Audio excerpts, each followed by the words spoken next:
કમોસમી વરસાદને લઈને ખેડૂતોને સહાય મળે તેવી વડોદરા જિલ્લા પંચાયતના વિપક્ષના નેતા મુબારક પટેલે ગુજરાત સરકારની મીડિયા માધ્યમો થકી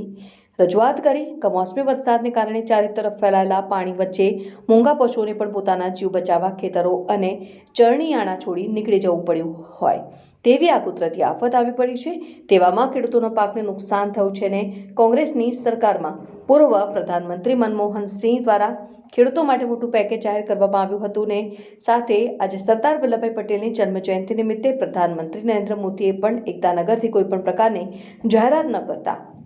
કોંગ્રેસ દ્વારા આક્રોશ કરવામાં આવ્યો હતો। સાથે ધારાસભ્યોએ મુખ્યમંત્રીને પત્ર લખવો પડે તે વિચારવું પડે ત્યારે ધારાસભ્યોએ રૂબરૂમાં મુખ્યમંત્રી સાથે બેઠક કરી ખેડૂતો માટે પેકેજ જાહેરાત માટે ચર્ચા વિચારણા કરવામાં આવે તેવી કોંગ્રેસ દ્વારા માંગ કરવામાં આવી હતી ને જો વહેલી તકે ખેડૂતો માટે પેકેજ જાણ કરવામાં નહીં આવે તો આંદોલનની ચીમકી ઉચ્ચારી હતી। દિવાળીના તહેવારો પછી ગુજરાતભરમાં દરેક જિલ્લામાં કમોસમી વરસાદ પડેલ છે।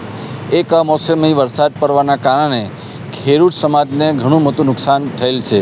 અને તેઓના મોઢાનો જે કોળિયો જે છે એ છીનવાઈ ગયો છે એવું આપણે સમજીએ અને ખેડૂત સમાજના જે ડાંગર છે, કપાસ છે, વિવિધ પાકોમાં ખૂબ મોટું નુકસાન થયેલ છે।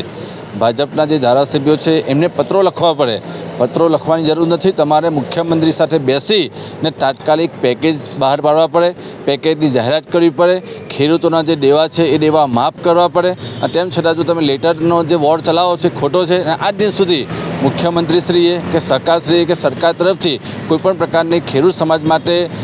રાહત પેકેજ પડેલ નથી। તો અમે કોંગ્રેસ દ્વારા આ બાબતે ઊંડા આંદોલન પણ કરવાના છે કે ભાઈ ખેડૂત સમાજ જે છે ખૂબ પાયમાલ થઈ ગયું છે અને ખેડૂત સમાજ માટે આજ દિન સુધી કોઈપણ જાતનું પેકેજ બહાર પાડવામાં આવેલ નથી। તદુપરાંત વડાપ્રધાન આજે કેવડિયા મુકામે આવ્યા હોય તેમના તરફથી પણ ખેડૂત સમાજ માટે કોઈપણ પ્રકારનું પેકેજ બહાર પાડેલ ન હોય તેવા સમયે જ્યારે